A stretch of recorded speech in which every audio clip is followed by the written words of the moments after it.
नमस्कार, आप देख रहे हैं चौपाल खबर। मैं हूं आपके साथ काजल चौधरी। सुप्रीम कोर्ट से state bank of India SBI को बड़ा झटका लगा है। कोर्ट ने इलेक्टोरल बॉन्ड की जानकारी देने के लिए समय बढ़ाने वाली याचिका खारिज करते हुए कड़ी फटकार लगाई है। सुप्रीम कोर्ट ने कहा कि बैंक ने जानबूझकर आदेश का उल्लंघन किया है और इसके लिए न्यायालय की अवमानना करने का केस भी चलाया जा सकता है। शीर्ष न्यायालय ने सख्त आदेश देते हुए कहा कि 12 मार्च तक ही इलेक्टोरल बॉन्ड से जुड़ी जानकारी निर्वाचन आयोग को सौंप दी जाए। बता दें कि सुप्रीम कोर्ट ने फरवरी को इलेक्टोरल बॉन्ड पर रोक लगाई थी। सुप्रीम कोर्ट ने देश के सबसे बड़े बैंक एसबीआई के डायरेक्टर को निर्देश जारी किए हैं और अदालत में हलफनामा जमा कर बताने की बात की है कि 26 दिन से उन्होंने क्या किया है। कोर्ट ने कहा कि अभी हम नहीं चाहते हैं कि अवमानना का केस चलाया जाए, लेकिन अगर एसबीआई जानबूझकर इसी तरह से आदेश का उल्लंघन करता रहा और निर्देशों का पालन नहीं करता है तो अवमानना की प्रक्रिया के लिए मजबूर होना पड़ेगा। आपको बता दें, सीजेआई डीवाई चंद्रचूड़ की अगुवाई वाली बेंच ने चुनाव आयोग से कहा है कि सभी इलेक्टोरल बॉन्ड के आंकड़े को जुटाकर शुक्रवार की शाम 5 बजे वेबसाइट पर अपलोड कर देनी चाहिए। साथ ही सुप्रीम कोर्ट ने एसबीआई को इलेक्टोरल बॉन्ड की जानकारी देने के लिए 6 मार्च तक का समय दिया था। वहीं बैंक का कहना है कि आंकड़े इकट्ठा करने और उनको क्रॉस चेक करने में समय लग जाएगा, इसलिए समय को 30 जून तक बढ़ा दिया जाए। आम चुनाव भी तक हो जाएंगे। अब आप सुनिए सुप्रीम कोर्ट की statement. Directed to be disclosed by the court is readily available. Next. In view of the above discussion, the miscellaneous application filed by SBI seeking an extension of time for the disclosure of details of the purchase and redemption of electoral bonds until 30 June 2024 is dismissed. Full stop. SBI is directed to disclose the details by the close of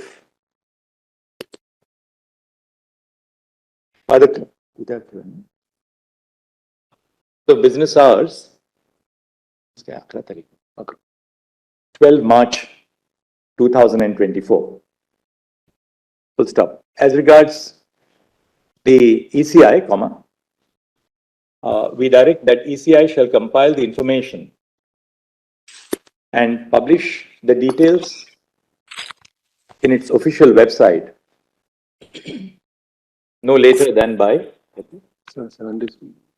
1 week.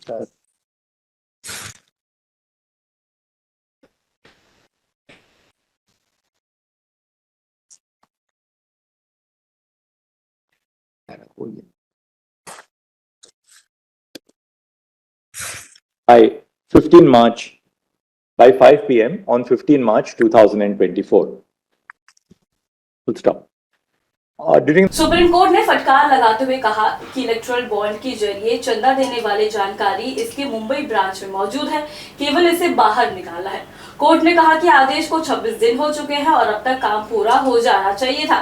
SBI से इस तरह की उम्मीद नहीं रखी जा सकती। Supreme court ने एसोसिएशन फॉर डेमोक्रेटिक रिफॉर्म की याचिका पर सुनवाई की थी।